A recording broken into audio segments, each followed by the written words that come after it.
I want to address my fellow Conservative Party members directly. Being leader of the Conservative Party is one of the hardest jobs in the world. Being Prime Minister of the United Kingdom is much, much harder. And the next couple of years will be one of the toughest periods in the entire history of the job. Putin has launched a major military operation against Ukraine. The conflict in Ukraine and the sanctions on Russia have led to another surge in the cost of oil and gas. The cost of living in the UK is rising. All evidence suggests this is just the start. To have any chance of success, the occupant of number 10 Downing Street will need to be quite an exceptional individual. I think I know that individual.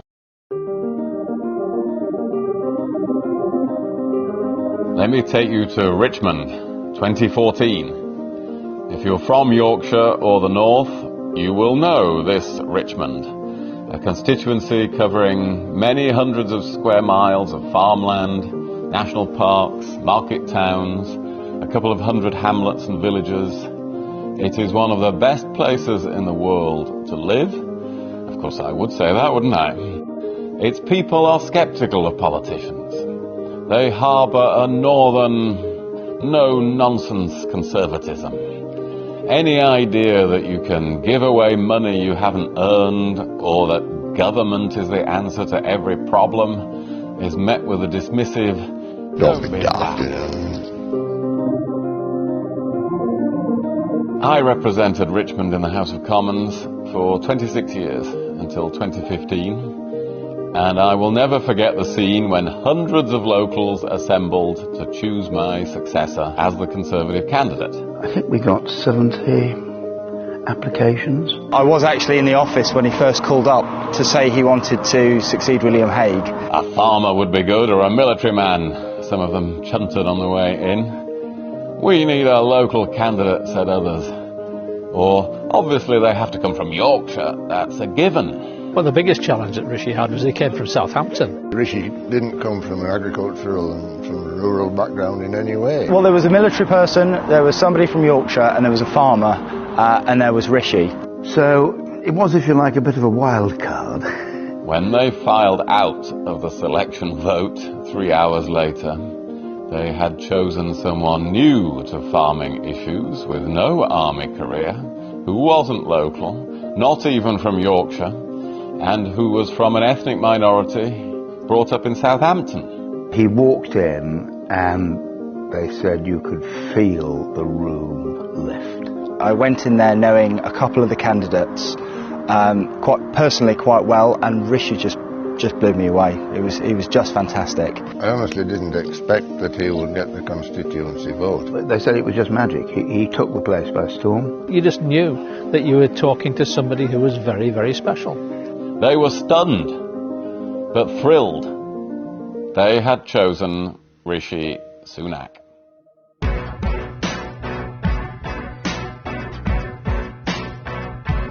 At the election that followed, local independents and UKIP fancied their chances against this newcomer. But they were all routed by Rishi, who turned out to be a highly energetic, bright, emotionally intelligent candidate. I have campaigned with literally thousands of candidates. I have mentored dozens. It was soon apparent that this one was the most assiduous and effective I had ever known. If I said he should visit someone in the hills, he would be there the next day for hours, just listening to them. He has a hunger to learn, to understand.